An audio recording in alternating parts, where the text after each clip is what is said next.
On this episode of the Bronze Metalist podcast, we talk about Purple Rain by Prince.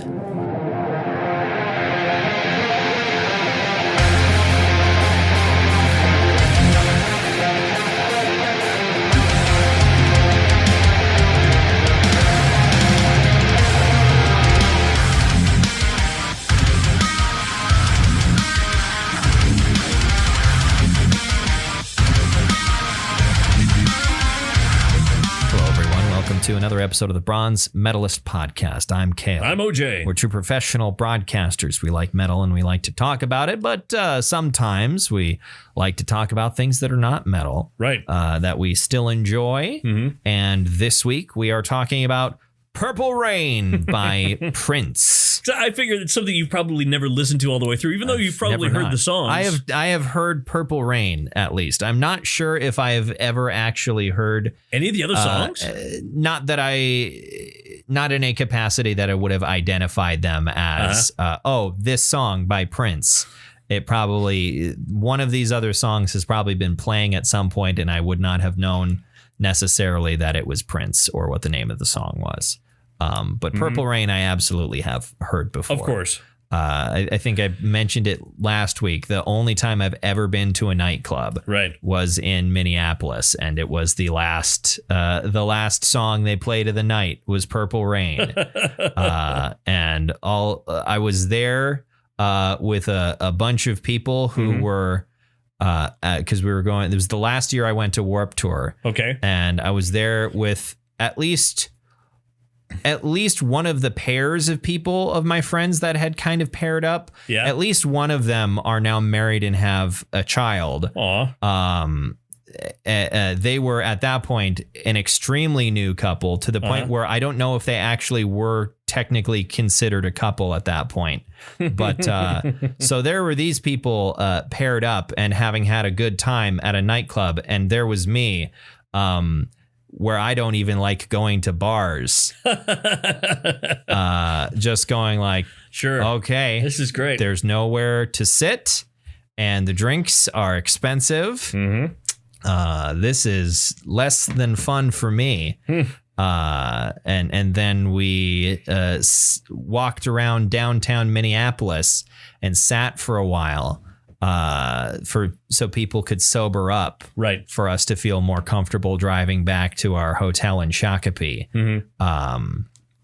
And then the person who was basically stone cold sober by the time that we got going was instead extremely tired and on the verge of falling asleep. And you were in an alleyway or something like that, weren't you? We were while we were waiting, we were just on the street. Okay. We were just on a sidewalk nearby where the club was, and sat down and had some interesting conversations with some of the night folk of Minneapolis. That was the most interesting part of the night for me. Talking to the night folk of Minneapolis. Talking to the people of downtown Minneapolis who were out and about at 2:30 in the morning. Sure. But all of the nightclub stuff I didn't give a shit about and actively disliked. But because I don't dance. I don't even know who sings that song. I just know it's a country song that exists. But that's my familiarity. That's my story about the time I heard Purple Rain one time. I'm just surprised you haven't heard the rest of the songs, like just being on Earth. Like I said, I probably have. Nobody was like, hey, that's Prince. Gotcha. It was just like, here's a song that's playing. Like, I'm sure that I have heard other songs from this album. It's just at no point did I or anyone around me make note of what it was. And my brain apparently has not retained the information of any of these. If they're like, the only one that sounded vaguely familiar to me, I think, was When Doves Cry. Sure. I think sounded more familiar than the other ones besides Purple Rain. So yeah, I don't know. We'll talk more about Prince later. Okay. The main thing that's going on today is it's my birthday. Yeah. You know what? And it's funny today. I talked about all the things. This is March 22nd, 2023. Here's all the things that are for today. It's a National Goof Around Day and different things like that. And it's also Captain Kirk's birthday, which they decided they were going to make the same birthday as the actor who played Captain Kirk on Star Trek, and there would be Cale Tiberius Borner. Ah, yes. That's what I said on the radio. My middle name, Tiberius. Right. Everybody knows my middle name. How you just said my full name. Yeah. On this broadcast that goes out into the internet. What if someone steals my identity based on my middle name, Tiberius?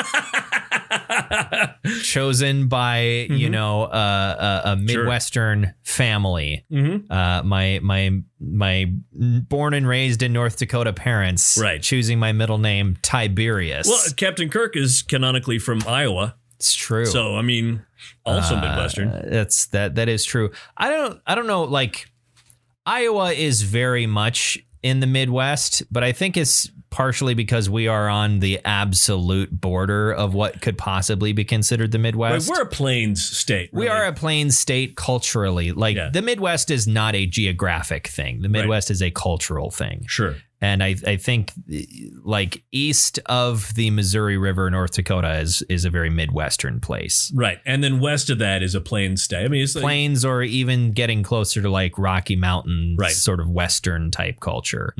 I think Western sort of culture is a thing in American stuff. Like, what would you consider the culture of Montana or Idaho, or you would call that Western, right? I think you would. I mean, look, we have Medora here. We have the Badlands here. Yeah. I mean, that's definitely, if you think of that, if you make a movie about the Badlands, it's a Western. Yeah. But I think like Fargo is inarguably a Midwestern city. Right. Like, it's hard to consider that Western at all. There's too much tater tot hot dish consumed per capita for it to not be Midwestern. I mean, I hope people everywhere are enjoying tater tot hot dish. They ought to. It's good. It's fantastic. And it's easy and cheap. Yes. That's just Midwestern food. Right. It tastes good. It's cheap and it's easy to make, and it contains 8,000 calories and 5,000% your daily value of carbohydrates and sodium. Who was it? I think it was Jeff that said at one point, but I think he was quoting somebody else. It's a guy we work with. He says, cream of mushroom soup is the glue that holds Lutheran food together. It's true. Yeah. It's a fact. It is a fact. It absolutely is a fact. I have something I want to show you. Hold on. Hold that thought. He's taking his headphones off. He's running out. He scared my cat. I apologize, Blood God. You're a good kitty. Now you have your car keys. Yeah, my friend, Jacole, went to South Dakota for a thing with her friend Sarah. Okay. And she was at a gas station or somewhere and saw a key fob and thought of me, and she brought it back to me. So that's boner donor. What the fuck? What does that even mean? Boner donor? That you give other people boners? Well, no. I will donate my boner. I see. So I see if you're in need of a boner, then I'll donate too. Interesting. Speaking of gifts, we've already established that it's your birthday. It is my birthday. So I got you some things that I know you'd never buy yourself. Okay. And I thought I wanted you to have them. Okay. So I bought this. A couple of actually these are all bands we've talked about. Okay. On the podcast in previous time. This is an album that everybody should have, of course, in their repertoire. Yes. Instead of Purple Rain, it's Rain in Blood. By Slayer, absolutely. Everybody should have that on vinyl in there. I think you're correct. I think everyone should have that on vinyl for sure. And now we talked about an album by this band. Oh, I guess I left the fucking price tags on them, didn't I? That's fine. God damn it, sorry. I don't give a shit. I don't you know. Okay, here's a band we talked about. I know how much vinyl records cost. Yeah, you don't. You know. We talked about this band. We talked about a record or album by this band. This is the follow-up record to that one. This is arguably better. It's a continuation of the story. It's a concept album. Okay. And the follow-up to that concept album is this concept album. Okay.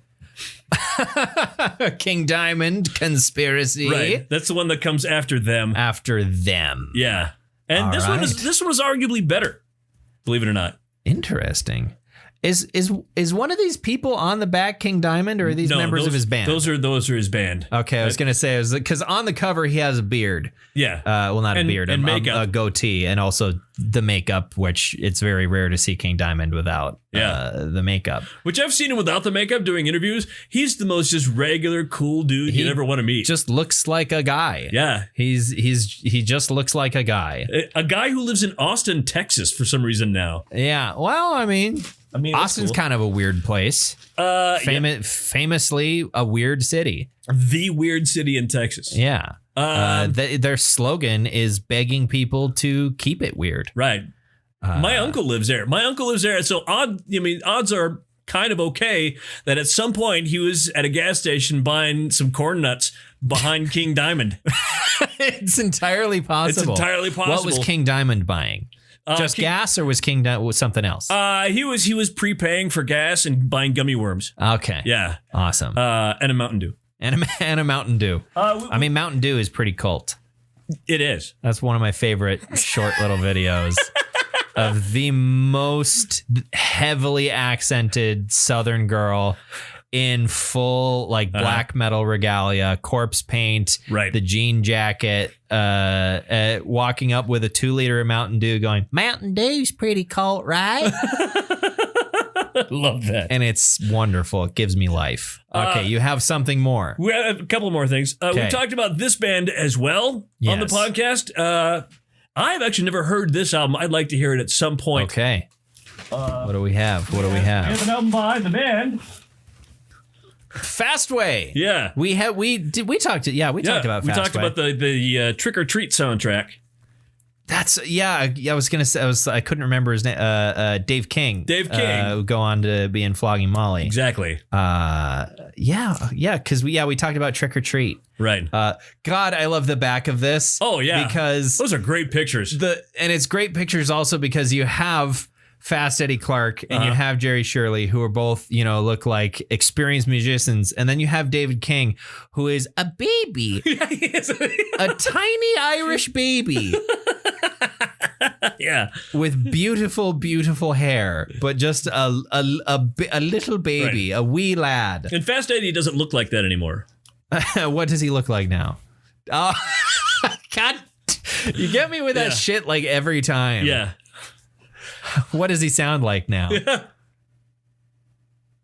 Oh, cool. Yeah, exactly. All right, one more thing I knew you'd never buy yourself. One more, okay. And it's something you expressed a while ago, interest in this particular line of product. Okay. I thought it'd be interesting if you got to have one for yourself. Okay. I got fucking Funko Pop. It's Geralt from Witcher. Yes, as a Funko Pop. Right. The interest that I expressed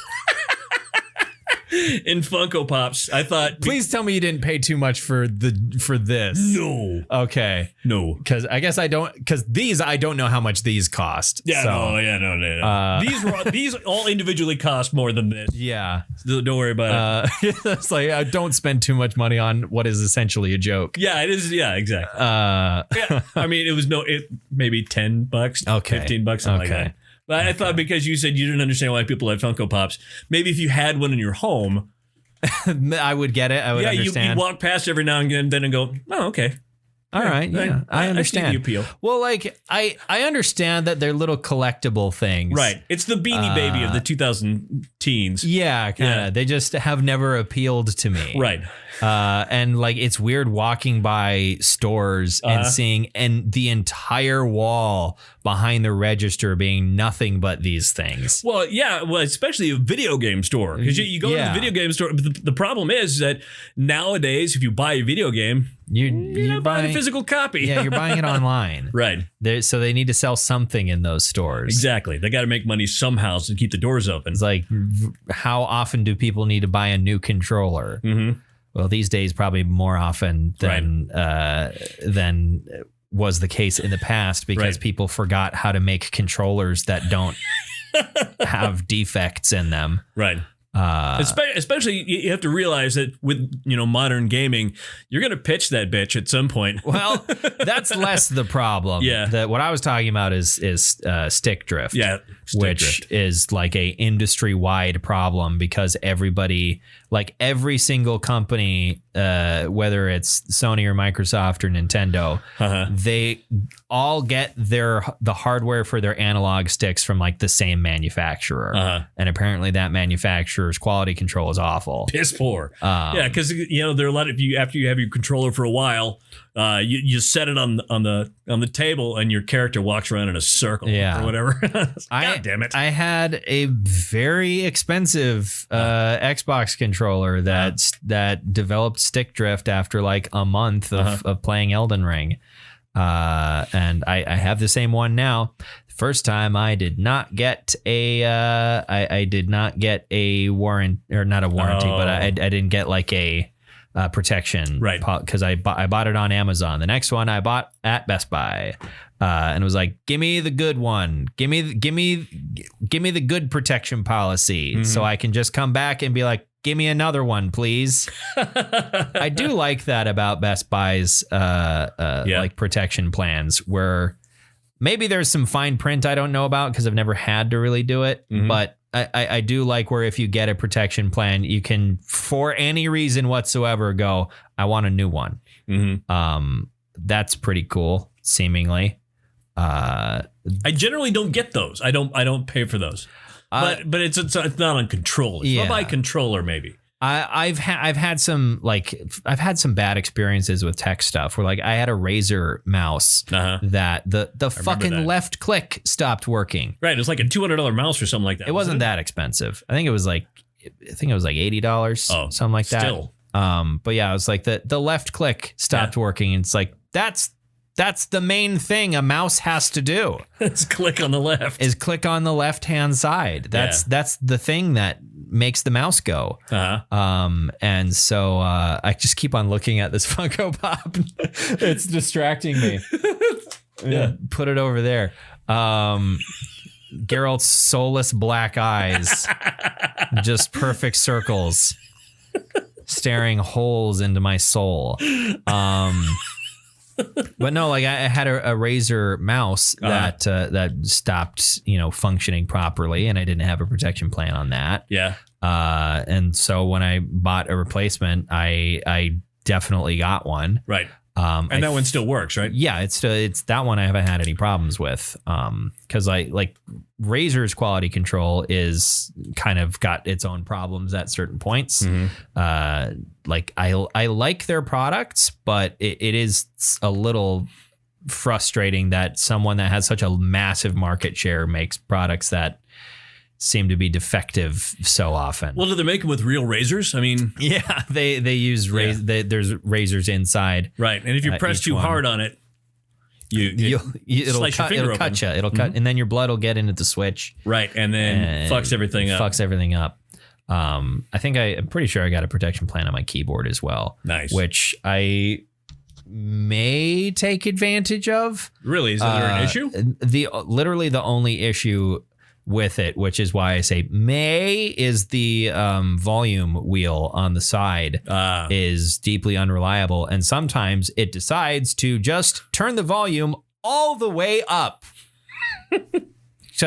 I didn't touch it. I didn't have my hand anywhere near it, but something activated the little sensor in there, and it goes all the way up. Which is not great for your ears. Right.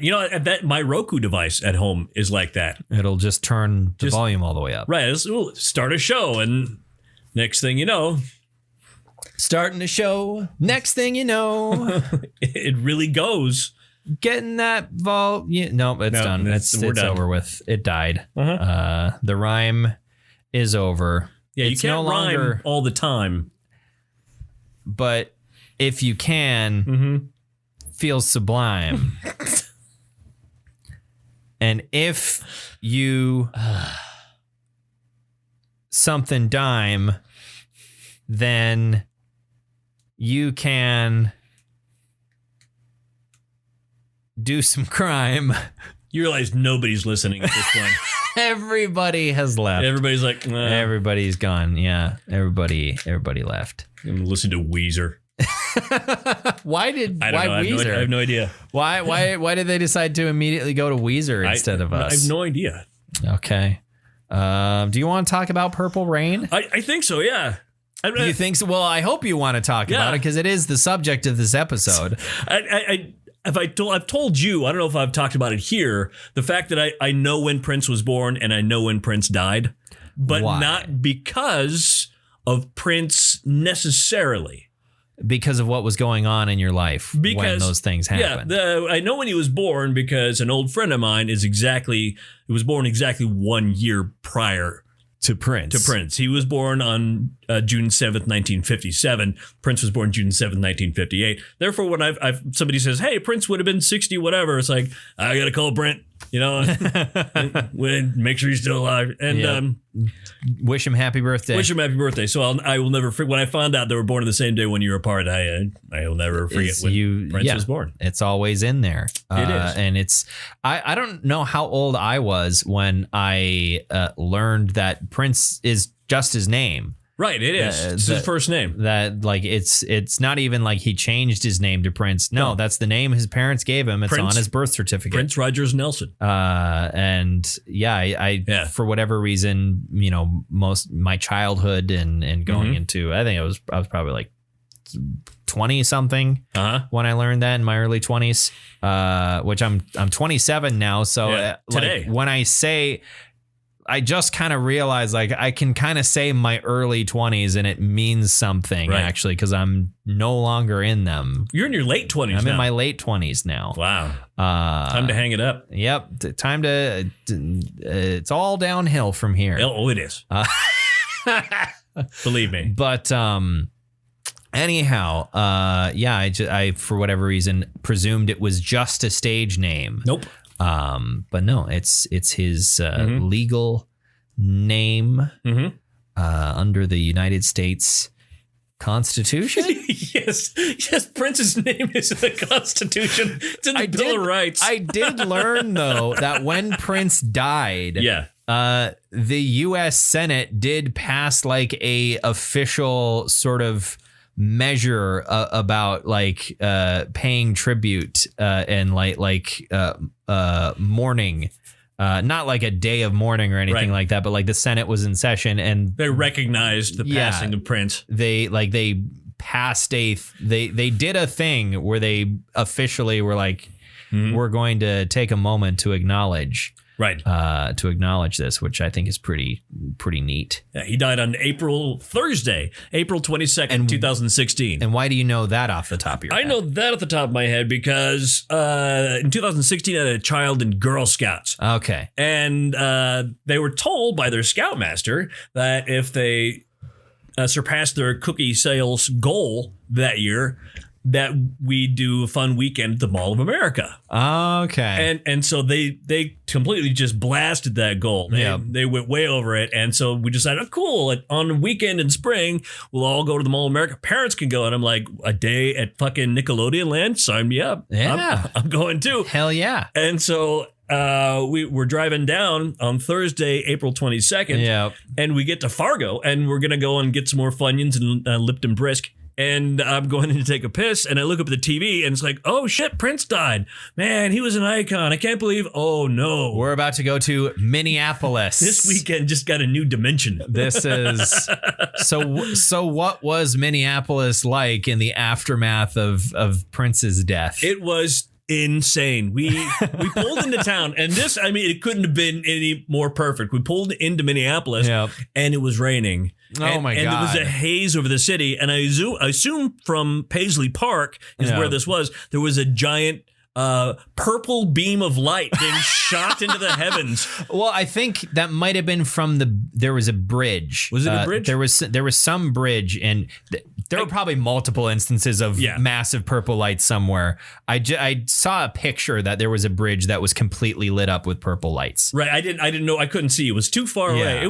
It was big enough, but far away enough that I couldn't see where it was. I couldn't see what it was. And everywhere you went, too. If you went to go see a friend in a residential neighborhood, you got out of the car, fucking Prince is playing. I mean, you couldn't, you looked at there's no speakers. I don't know where this is coming from. You go to Walmart, you get out of the car, the back of the parking lot, goddamn Prince is playing. You can hear Prince. You can hear Prince. Everywhere in town. And then it got weirder the next day at the Mall of America because they had decided, rightly so, we're just going to play Prince over the intercom. Yeah. I mean, normally they play all the hits or whatever, but they're just going to play Prince. And oddly, I don't know if this is a licensing issue. It must have been, I assume, because it's the mall. Yeah. They have to be able to find, a big anthology, a retrospective of some kind of Prince at like Sam Goody or whatever.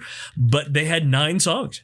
That was it. It was the same 9 songs in order over. And we were there all damn day.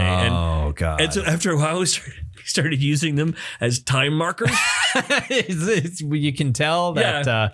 So in about well, we get up. There was this big bucket in Nickelodeon Land, a big bucket swing thing. We got up. Yeah, that was fun. And we got up and we're like, oh, it's Little Red Corvette now. I think the 4 of us are going to get hot dogs, and we'll meet you at the SpongeBob coaster when doves cry.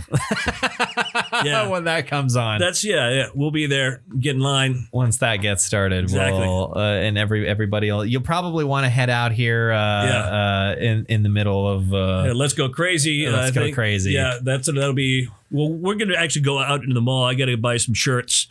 We'll yeah.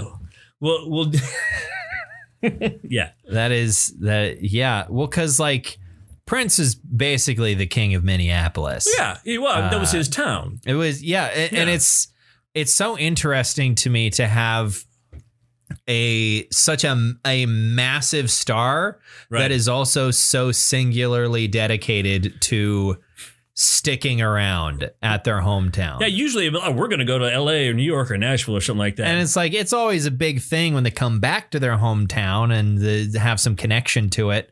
But no, he never left. Right. He stayed there. Yeah, except when he went on tour. Well, yeah, but I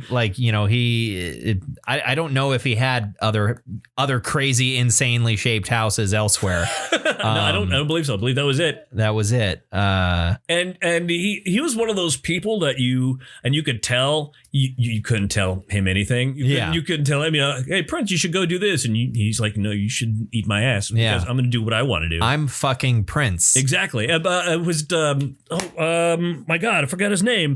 Famous for doing American Bandstand. He was a DJ. He did the New Year's Eve thing. Why am I forgetting his name? I don't know. I'm sure there's somebody shouting it at me right now. But I don't know. He interviewed a lot of pop stars, on American Bandstand, and they were he said the only Dick Clark.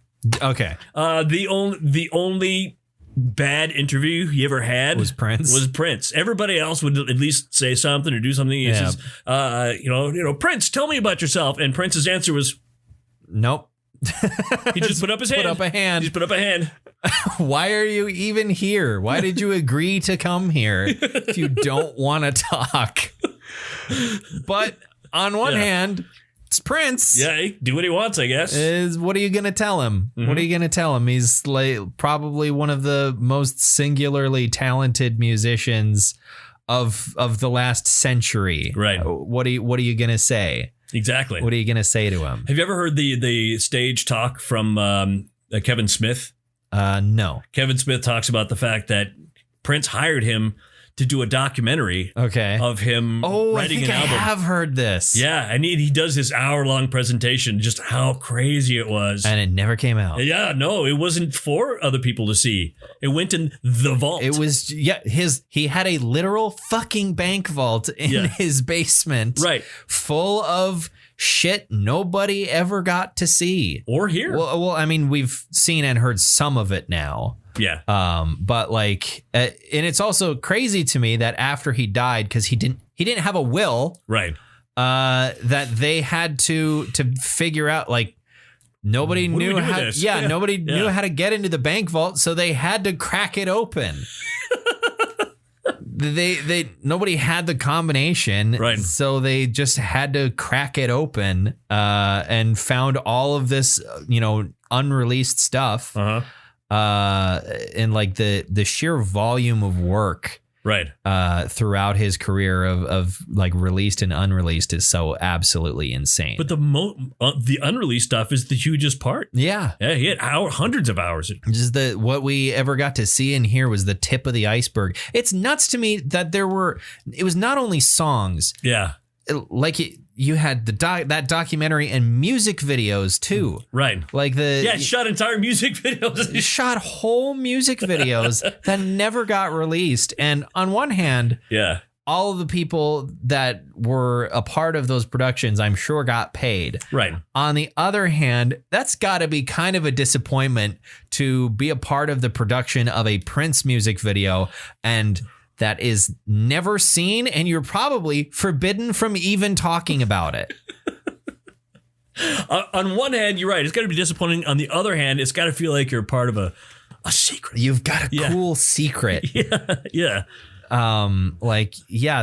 It's his life was just so insane and crazy to me. Right. And like I said, one of the most prolific, singers and songwriters and multi-instrumentalists, just prolific musicians, right, of the modern age, at least when you compare to like amount of success that he has had. I'm sure there's some singer-songwriter out there that's, written thousands and thousands of songs, but nobody knows who the hell they are. The only other person that really comes to mind for like volume and success is like Dolly Parton. Sure. Like Dolly Parton has got a massive body of work for songs that both she has, performed and songs that she just wrote for people. But I wonder if Prince and Dolly Parton ever met, or hard to say.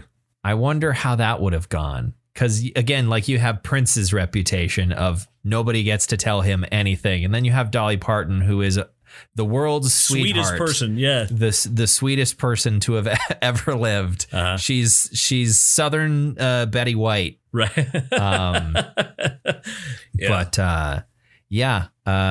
So that's kind of us just sort of going on and on about Prince for a while. By the way, things we know about Prince. I want to mention that I just have this thing in my head that when the cameras are off, the microphones are off, Dolly Parton's like, "Hey, where's my fucking cigarettes? So mean. Get over here, you moron." That would be crushing. That would be crushing. That would destroy me to learn that Dolly Parton is like horribly mean. Yeah. And it's entirely possible, but there's just been so much evidence to the contrary. Right. So much. That's what would make it extra crushing. Yeah. Like there are some, famous people out there where you don't really know anything about them and they're very private people. Maybe they are very nice. Maybe they are horrible assholes, but you don't know because you don't know anything about them. And that's their business.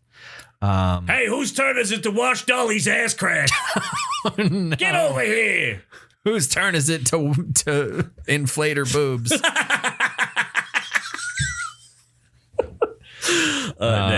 She's definitely not like that. No, definitely not. For the record, I certainly hope so.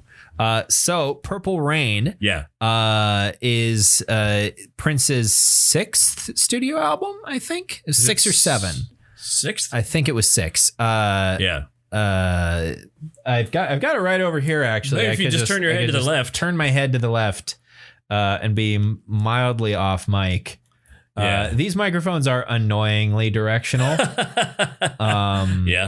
Let's see here. It is, number 6. Number 6. His 6th studio album came out in 1984 and is also the soundtrack for the musical film of the same name. Right. Which I guess I don't know. I didn't read up a ton about like Prince's childhood and whatnot. I know that like his father was a musician. So I guess I'm not entirely sure. Is Purple Rain slightly autobiographical. Is it an auto body work? No, it's like reading through the plot synopsis, I was getting kind of like 8 Mile vibes. No, I don't think it really was. Okay. I think it's just something that he wrote and he wanted to involve Morris Day and other people and like to make a movie. All the people that he knew. Yeah. All of these other like I believe Minneapolis-based musicians. Right. That he just and he apparently barged into his producer or whatever. Yeah. And was like, "Hey, I think it was the executive of whatever record company he was signed to at the time. And was like, "Hey, I'm not doing more stuff for you unless I get to be in a movie." Yeah. Basically. Yeah. And so he got to, be essentially the head honcho of his film debut. And he didn't write the script, but he wrote basically the story. Mm-hmm. And then the screenplay was done by other people, and sort of script changed hands to different directors. Also, people kind of sort of changed things up after a while. The cast sort of shifted now and then. Imagine being that guy. I'm going to direct a film starring Prince. Yeah, I wonder. Well, also the question, I wonder how much like that he was in 1984. Yeah, probably not. I mean, his first album came out in 78. I mean, which is weird that, this is how many years later, 6 years later, and it's his sixth album. His sixth album. Yeah. Well, I mean, sign of things to come. Yeah. But and he had sign of the times. Yeah. Hey, he had seriously blown up by that point. Like right. he was already, a big star. He was huge, but no, he was already a star at that point. He was like 5'4". Yes, so he was famously a small man. Yeah. Which is why he wore those big heels. Yeah. Now I'm just thinking of that Chappelle's Show skit. All I'm thinking about. Prince would like to challenge you in basketball. All I'm thinking about is Chappelle's Show now. Would you like some pancakes? Yeah. This studio album number 6, and I've never seen the movie. Yeah. So I guess I like. Have you seen the movie? A long time ago. I vaguely remember it. It was one of those movies where there was a lot of hype. Yeah. And it was a fun movie to watch considering all the people that were in it, but you just I think the soundtrack is far more well regarded than the film itself. Yeah. I think so. I was reading some reviews, and it seemed like the vibe was a sort of mixed response to the movie, but universally everyone was like, the soundtrack is great. Mm-hmm. And it won Grammy Award for I think the Grammy Award was for like best soundtrack or whatever. Mm-hmm. Or it might have been something to do with rock. I can't remember. I read this 45 minutes ago and I can't remember. Again, it's too longer than that at this point. But yeah, you're right. It is literally right here. Thank you for reminding. Yeah, you just have to scroll down. Best rock performance by a duo or group with vocal at the Grammy Awards. Wow. Along with best score soundtrack for visual media. Mm-hmm. And then Academy Award for best original song. Right. So I was looking at kind of pointless. I feel like Slap is made. Do you think this album slaps? Well, I mean, as far as a piece of artwork, yeah. Yeah, for sure. Yeah. The score I think is interesting. Yeah. So I don't know if there was a Metacritic in 1984.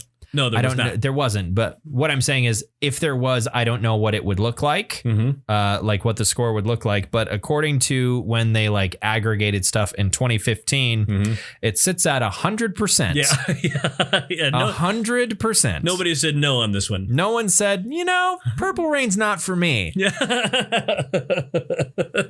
Yeah. So that I think is a pretty notable. I don't know how many 100% there are on Metacritic for something this big as well. Like I think there are probably some. I mean, you have to be relatively popular to even have a Metacritic score, right? But I have to imagine, especially if you were in the 80s. I have to imagine some of the, the smallest the smallest 10% of things that have a Metacritic score. Maybe there are some hundreds in there. I believe he has more than one. album that that's sits at 100%. That doesn't surprise me. Yeah. It's Prince we're talking about. But yeah, I think that's just that's crazy to me. You don't see that very often. You don't see things sitting at 100. Like we've talked about this many times before. Generally speaking, even something that is critically acclaimed usually sits between 80 and 90%. Right. Like 90% tends to be about the ceiling for a lot of things. Every once in a while you get something that goes up to like 95 or so. Sure. But most of the time things come out to somewhere in the 80s, even if they are considered very, very well regarded, because you always have outliers of people who fucking hated it. It's overrated. Fuck these guys. But people don't feel that way about Prince, apparently. Now, how did you feel about it? I mean, this is your first time really listening to the whole thing. I mean, I thought it was fine. Like that's, I mean, like I'm not like, you know, it hasn't blown my mind and completely recontextualized my understanding of music, but I thought it was great. Like it hasn't deeply changed my life. Right. But, I can definitely see why people love this so much. But it, you know, it didn't, it's, you know, I didn't have a transcendental experience listening to it. I just thought it was very good. Right. And like, as someone who hasn't really listened to a lot of Prince before, outside of what may just have been on. Yeah. I think it was, you know, definitely worthwhile to like actually like listen through. And it's kind of interesting because like, I know Prince by reputation, as like a multi-instrumentalist who like preferred to record every part himself. Right.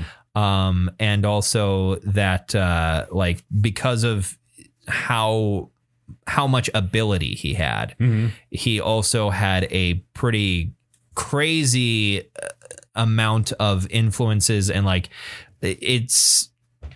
you could look at a single Prince song and maybe give it a genre. It's impossible to do that with his work as a whole. Right. Like there are so many different things going on that blend rock and pop and electronic and funk and R&B and soul and jazz. Like it's everything all the time. Yeah. At the same moment. That's everything all the time at the same moment. Isn't that movie? That's a movie that got Academy Award this year. That won all the awards.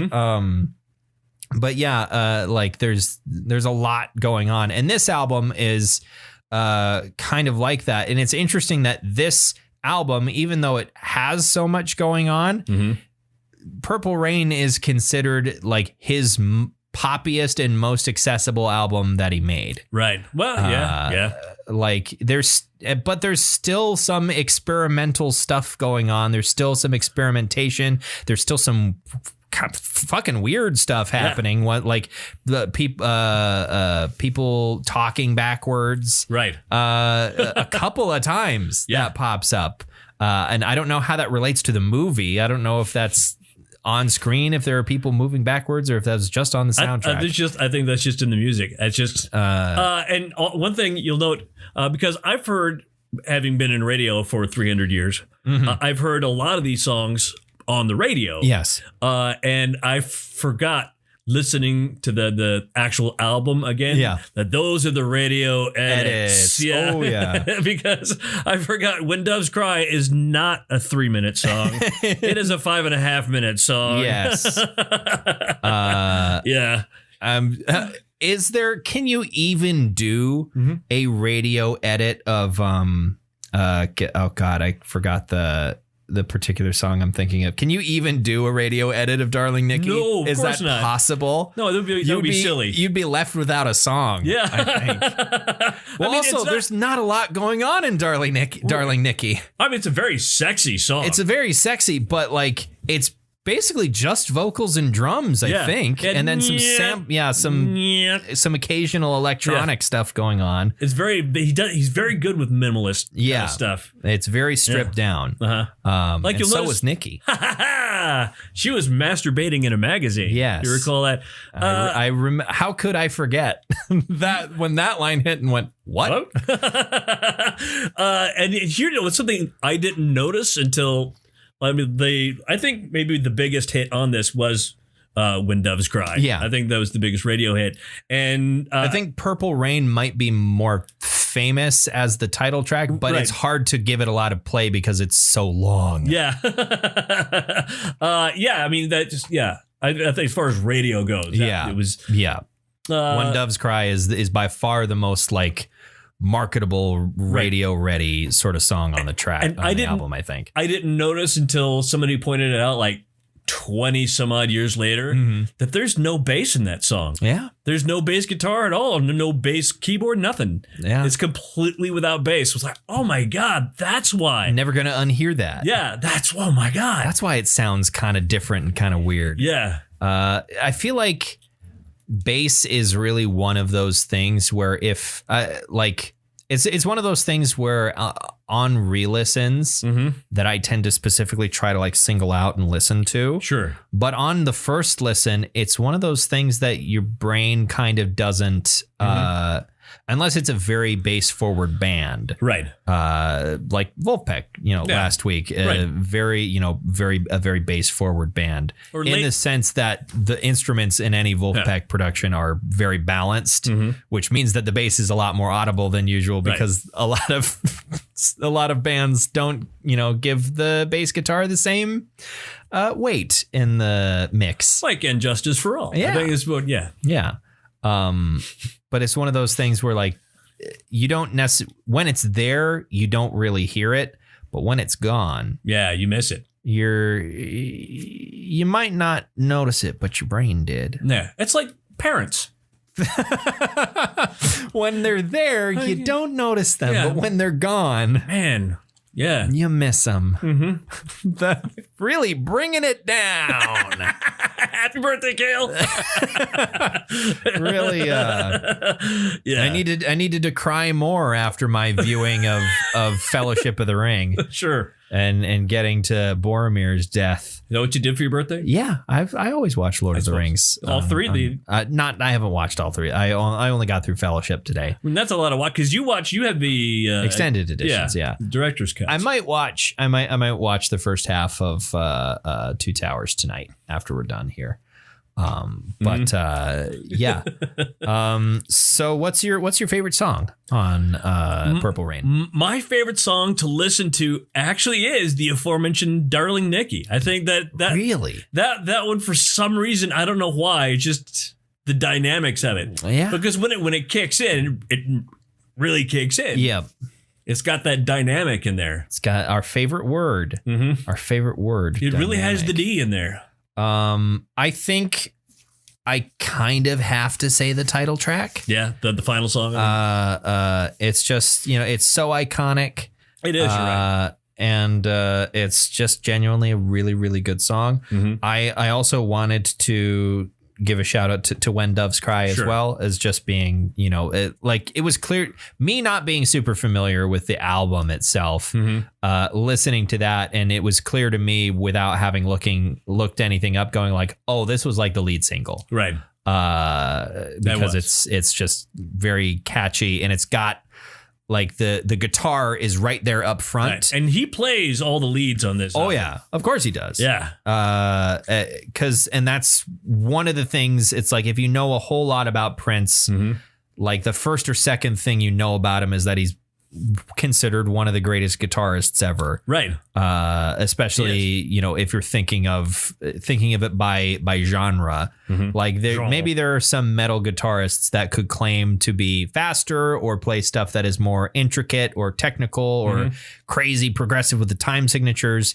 But his guitar work makes you make that face. Yeah. It really does. There really is something special about it. Yeah. I also wanted to give a shout out to Computer Blue. Oh, yeah. Because such a weird beginning. Yeah. That song goes so many places. It does. That song goes to some really fantastically bizarre places right off the bat, and it doesn't stop. And I found that really engaging.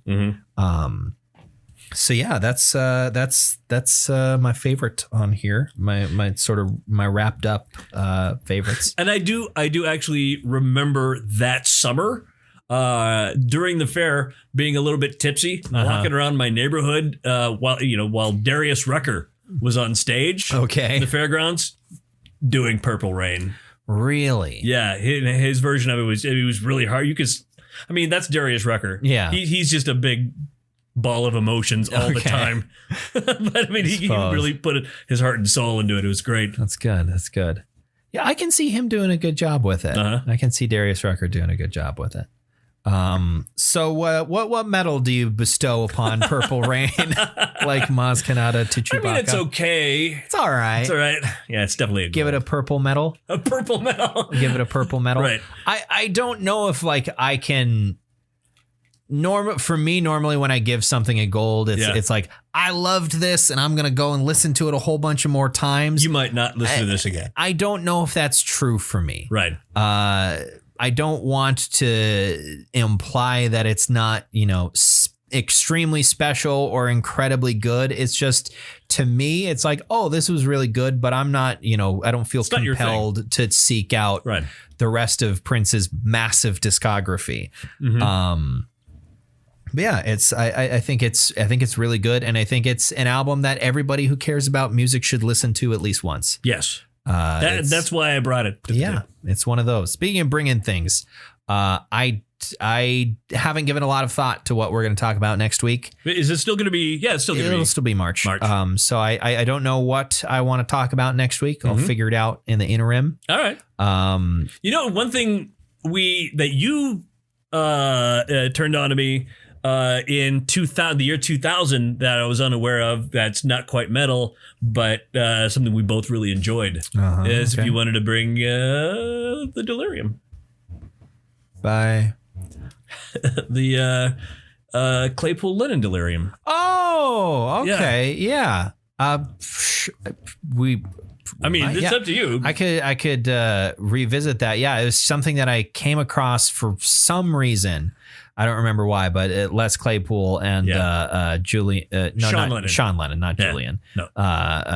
Sean Lennon and Les Claypool have like a super group, I guess. Yeah, kind of. You could perhaps consider it that, but they made some really fucking weird music. They did. It was really catchy. And it's really good. So yeah, maybe we will talk about that. I don't know.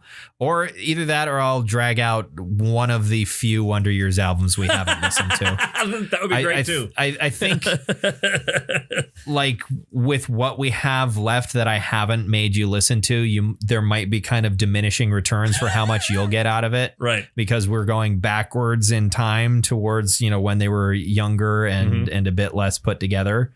Bring out some of their surf punk stuff. Yeah, but we'll see. We'll see. Right. Until then, why don't you go ahead and follow us on Facebook or Twitter?